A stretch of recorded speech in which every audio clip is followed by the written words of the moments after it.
I think a good place to start would be where we kind of started back in September with Robbins. So Robbins, could you talk us through why production didn't drop as much as we predicted in 2020? Well, I think the overview is very good, Tom. So it really sets the stage for this discussion. In May, when things locked down, we generally tend to overreact relative to how bad things would get. And it didn't get as bad as we thought. Asia did a really good job of controlling the disease and keeping farms open after a short closure of hatcheries, processing plants, etc. The second part of the equation was we really underestimated or overestimated what consumption that would be affected. So in the United States, we've actually seen an increase in consumption. And Europe and other countries, it did not affect the consumption. So we basically did not see a destruction in price of the shrimp. So with a good price and good controls on COVID in the production countries, there's been a strong rebound in the second half of the year. And in some cases, much stronger than we would have anticipated. As a result, the final numbers for the year are only off 5, 6, 7%. Again, the big story would be India and Ecuador. And if you're looking at shrimp production for export, you're really looking at India, Ecuador, Indonesia, Vietnam, and Thailand. India and Ecuador having been the biggest. India fell, but at the same time, Ecuador made up that fall with, in my opinion, an unexpected rise in shrimp production. So those balanced out. And the rest of Asian countries were off maybe 8 or 9%. And so as a result, the supply was much stronger than we had first thought it would be. But that was certainly supported by a stronger market than we thought might have occurred with the onset of COVID. Well, thanks, Robbins. Maybe now you could turn to give us, the kind of rationale behind your outlook for production in 2021, and focus on the Asian countries, and then we can kind of circle back to talk about Ecuador later on. Generally, I'm looking at long-term trends. So the trend for shrimp production has been an increase of 6 to 7% annually.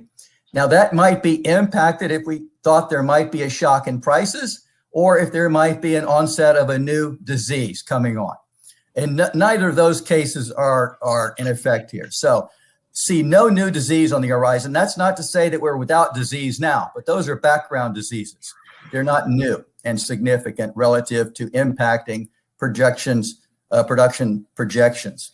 And the market, again, the consumption is really going higher and higher.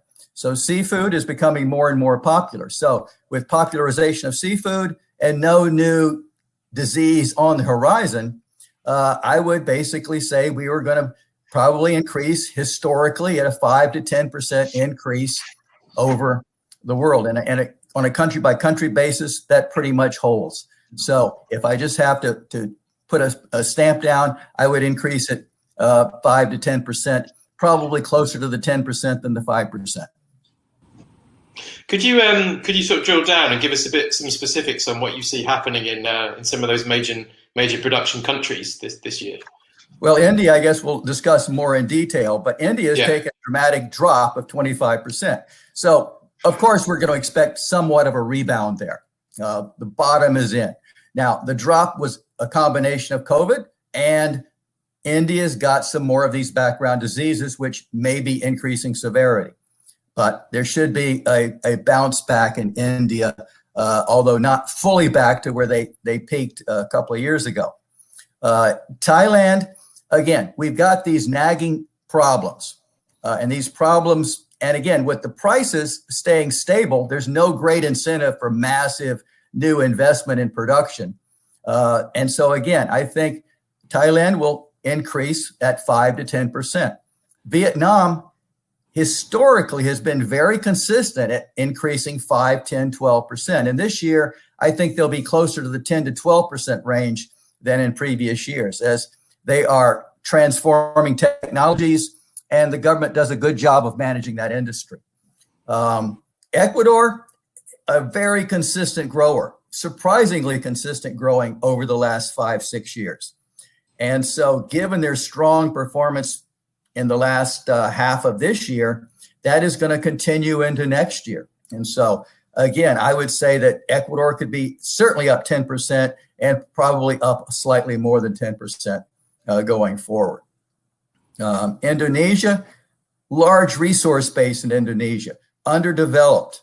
So there's a lot of room for expansion in Indonesia, in my opinion. And so again, given that the prices will be stable, Indonesia should increase 10% or more next year.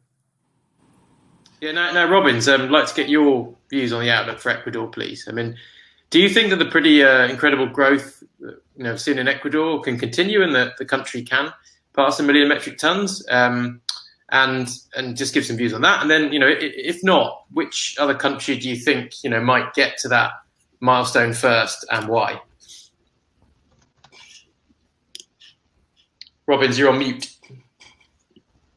Robbins, you're on mute.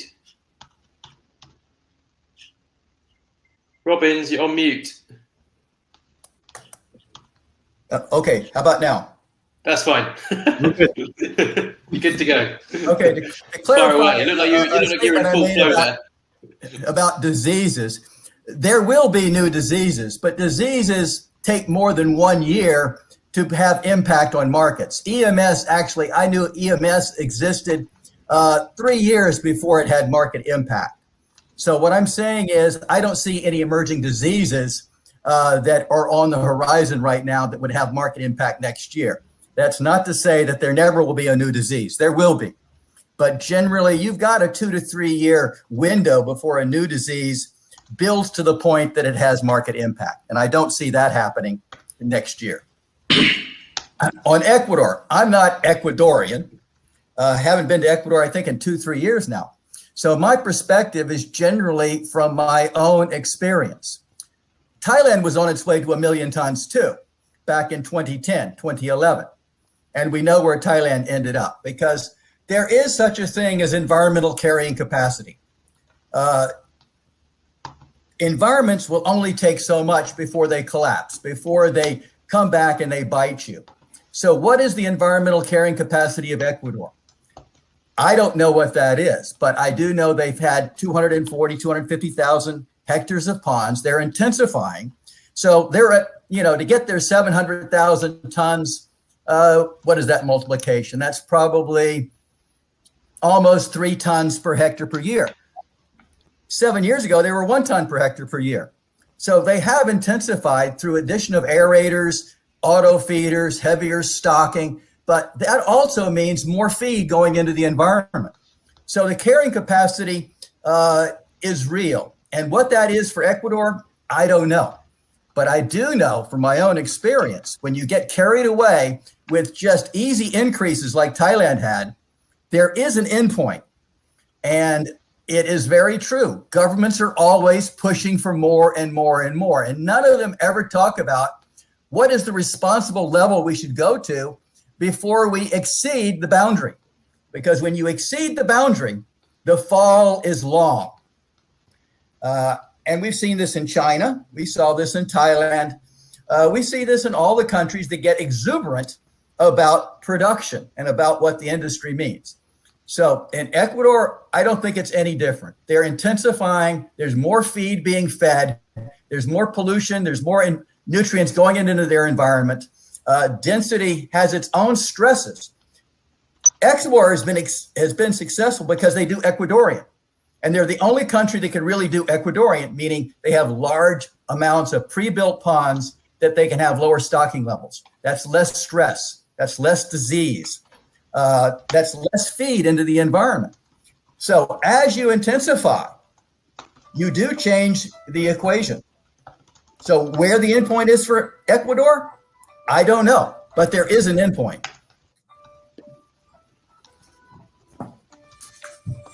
On my question of the 1 million ton target, Robbins, is there which country is your favorite to hit that?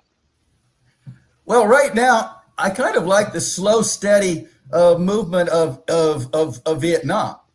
They're kind of methodical. They go up that 8-10% every year. they're transforming their technology. Now, carrying capacity can be modified by technology. So as you make technology more efficient, you add carrying capacity to a given area. So Vietnam has done a very good methodical job of transforming technology and increasing efficiency. So with that steady growth, that transformation of technology, I think Vietnam is doing an excellent job. Indonesia also, although they're behind, they've got the resource base, they've got the geography to do it. India certainly can do it, but I think they have to be a little bit more careful with their technology, and that they can also quite easily, I think, go over the cliff because they're kind of just continuing with the same technology, just piling it on and on and on. And there's just so far you can pile things. Robbins, I was going to ask you about consolidation in Ecuador, like as to whether you think that the low prices are likely to drive consolidation in the farming sector in Ecuador, and also whether you see consolidation taking place anywhere else in the world, in the shrimp sector this year.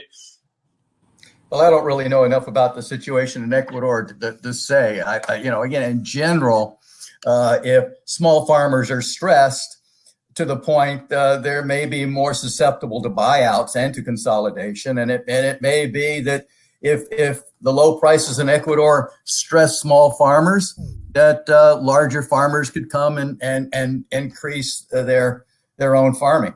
But I don't know what the stress level is on small farmers at this point. Clearly, Ecuador is still making money. Clearly, Ecuador is still producing shrimp.